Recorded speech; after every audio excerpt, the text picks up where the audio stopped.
ألا لله الدين الخالص. یہ لوگ کہتے ہیں کہ حسین کسرا کے حسین کا جنگ سے کس لیے اعراض کر رہے تھے؟ جی مجھے واپس بھیج دو. اول تو یہ شرطیں جھوٹی، لیکن جنگ سے اعراض اس لیے نہیں کیا جاتا کہ ڈرا جاتا اور موقف سے ہٹا جاتا ہے. جنگ سے اعراض کرنے کی کئی وجوہات ہیں، اور آئیے ہم آپ کو دکھاتے ہیں کہ بدر میں بھی صحابہ کرام جنگ میں نہیں جانا چاہتے تھے. یہ قرآن میں موجود ہے، قرآن میں موجود ہے. اب وہاں بنائیے اس صحابہ کے بہانے، پھر ہم آپ کو بتائیں گے کہ اس صحابی کا کیا بہانہ ہے. سورہ الانفال کو دیکھیے اور اس کی آیت نمبر 5 سے پڑھیے.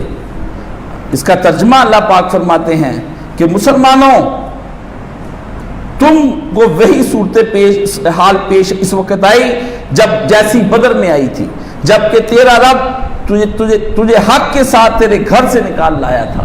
اللہ نے اپنے نبی سے کہا کہ تمہارے رب نے تمہیں اپنے حق بالحق، حسین کو بھی اللہ حق کے ساتھ گھر سے نکال کے لے آیا.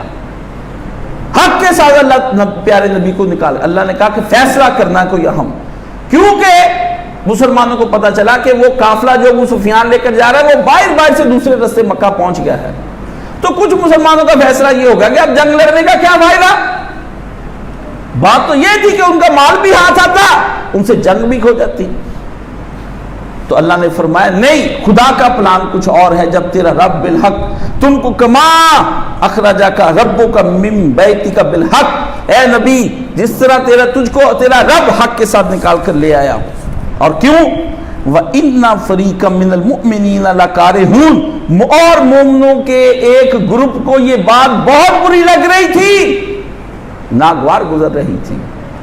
ہاں، یجادلونک فی الحق، وہ تجھ سے جڑ رہے فی الحق، وہ اس حق کے معاملے میں نبی تجھ سے لڑنے لگ گئے.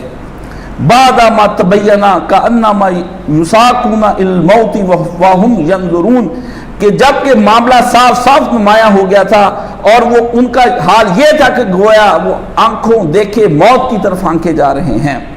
یاد کرو اس موقع کو جب اللہ تم سے وعدہ کر رہا تھا کہ دونوں گروہوں میں سے ایک تم سے مل جائے گا، اور تم چاہتے تھے کہ کمزور گروہ تمہیں ملے، مگر اللہ کا ارادہ یہ تھا کہ وہ اپنے ارشادات سے حق کو حق دکھا دے، باطل و کافر کی جڑ کاٹ دے، تاکہ حق حق ہو کر رہ جائے، باطل باطل ہو کر رہ جائے. اور مجرموں کو کتنا ہی یہ برا کیوں نہ لگے. یہ سورہ الانفال کی 5 سے لے کر 10 نمبر آیت تک جا کر پڑھیے، آپ کو پتا چلے امام حسین نے کہا خون ریزی کیوں کرنی، جنگ کس لیے کرنی، جاؤ واپس چلے جاؤ. مگر کیا کہا؟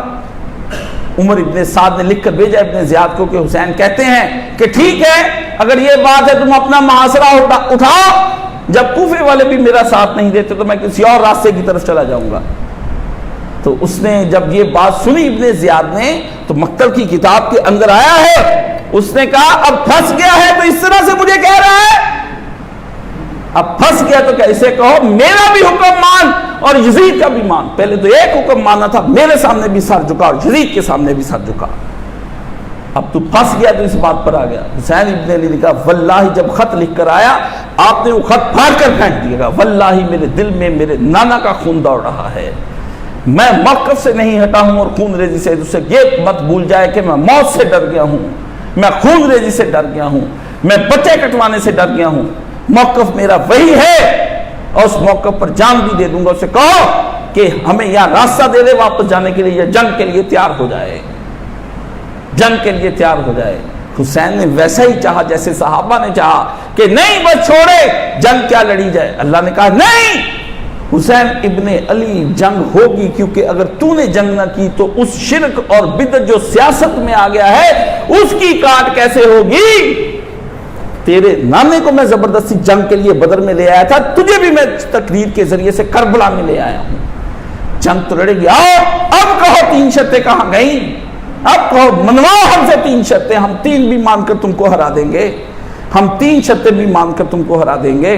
تمہارے پاس کہاں ہے؟ عتیق الرحمان اسمبلی کی کتاب لیے پھرتے مولانا منظور نعمانی کی، کہ عتیق الرحمان اسمبلی نے کتاب لکھی واقعہ کربلا کا تاریخی پس منظر. وہ کہتا ہے اس جگہ پر آ کر کے 3 شرطیں جب حسین نے پیش کر دی تھی تو پھر ان لوگوں کو مان لینی چاہیے تھی نا، تو مانی کیوں نہیں مجھے سمجھ نہیں آ رہا۔ پھر لکھتا ہے ہاں شاید تقدیر میں یہ لکھ دیا گیا ہو اور یہ واقعہ ہو کر آ، پھر سارا تقدیر پر ڈال دو۔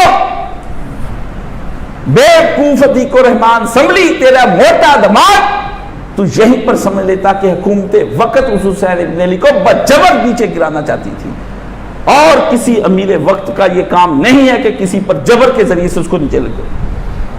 اسلام کا یہ اصول ہے۔ عزیزان محترم،